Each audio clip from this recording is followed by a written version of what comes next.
ना जाने कितने वर्षों के बाद दिल्ली के आंगन में ये चमचमाती धूप खिली है।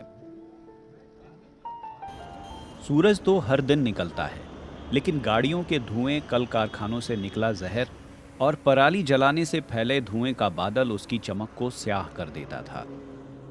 रही सही कसर इंसान के फैलाए कचरे और आवाजों के शोर से पूरी हो जाती। कोरोना के कारण ये सब बंद है तो धरती का चेहरा खिल उठा है। राजधानी के लुटियन जोन पर इन दिनों एक अलग ही नूर बरस रहा है। ऐतिहासिक इमारतों के दरो दीवार दमक रहे हैं, ऊपर नीला आकाश और नीचे सारे रंग बिखरे पड़े हैं। ऐसा लगता है कि इंद्रधनुष धरती पर उतर आया है। पेड़ों की हरियाली भी अपने शबाब पर है, डालियां झूम रही हैं और चिड़ियों को तो गाने के लिए धरती से लेकर आसमान तक मिल गया है। बदला बदला ये नज़ारा सिर्फ दिल्ली में ही नहीं, देश और दुनिया के बाकी शहरों में भी दिख रहा है।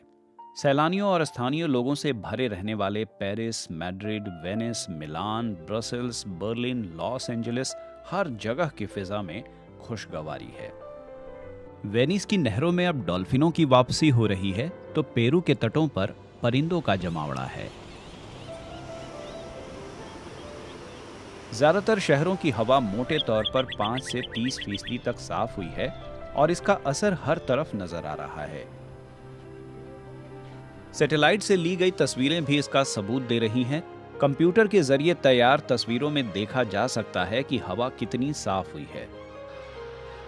पोलैंड के कुछ इलाकों को छोड़कर यूरोप के ज्यादातर देशों में वातावरण बेहतर हुआ है। ये नक्शे हमें बता रहे हैं कि इंसान की गतिविधियों, खासतौर से परिवहन के कारण बहुत ज्यादा वायु प्रदूषण होता है। ये हमारे स्वास्थ्य को नुकसान पहुंचाता है और अगर हम इसे कम कर सकें तो हमारे पास बेहतर हवा होगी। इस वक्त हम ऐसा करने पर मजबूर हुए हैं क्योंकि तालाबंदी चल रही है और हम इन नक्शों की मदद से इसे देख सकते हैं। हवा में बहुत सुधार हुआ है और ये हमें बता रही हैं कि बदलाव संभव है अगर हम इसे टिकाऊ तरीके से कर सकें। वैज्ञानिकों के मुताबिक प्रदूषित शहरों के नागरिकों को कोरोना से संक्रमण का खतरा भी ज्यादा है। खराब हवा में ज्यादा देर सांस लेने के कारण इंसान का इम्यून सिस्टम कमजोर पड़ जाता है। ऐसे में उसके लिए कोविड-19 से लड़ना मुश्किल होगा। धरती की हवा दूसरे विश्व युद्ध के बाद कार्बन उत्सर्जन में पहली बार इतनी गिरावट देख रही है। माना जा रहा है कि साल दर साल के आधार पर 2020 में कार्बन उत्सर्जन 5% तक घट सकता है।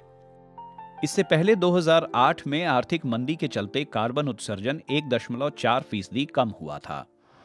कुछ लोग कह रहे हैं कि ट्रैफिक में कमी 30% हुई है, कुछ लोग इससे ज्यादा बता रहे हैं। और ट्रैफिक सचमुच कार्बन डाइऑक्साइड, नाइट्रोजन ऑक्साइड और दूसरे प्रदूषकों का बड़ा स्रोत है। तो आज जो आप वातावरण देख रहे हैं, वो जब हमने इसे मापना शुरू किया है तब से लेकर अब तक की सबसे साफ हवा है।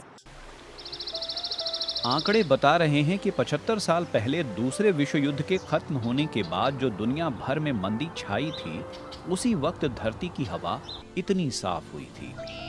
यानी आज जिन लोगों की आयु 75 साल या उससे ज्यादा है, उन लोगों ने ही धरती पर इतनी साफ हवा में कभी सांस ली है। कोरोना के कारण गाड़ियां गराजों में हैं, विमान हैंगरों में और इंसान अपने घरों में। धरती के दूसरे बेटे बेटियां इस बदली फिजा में अपनी मुरादें पूरी कर रही हैं।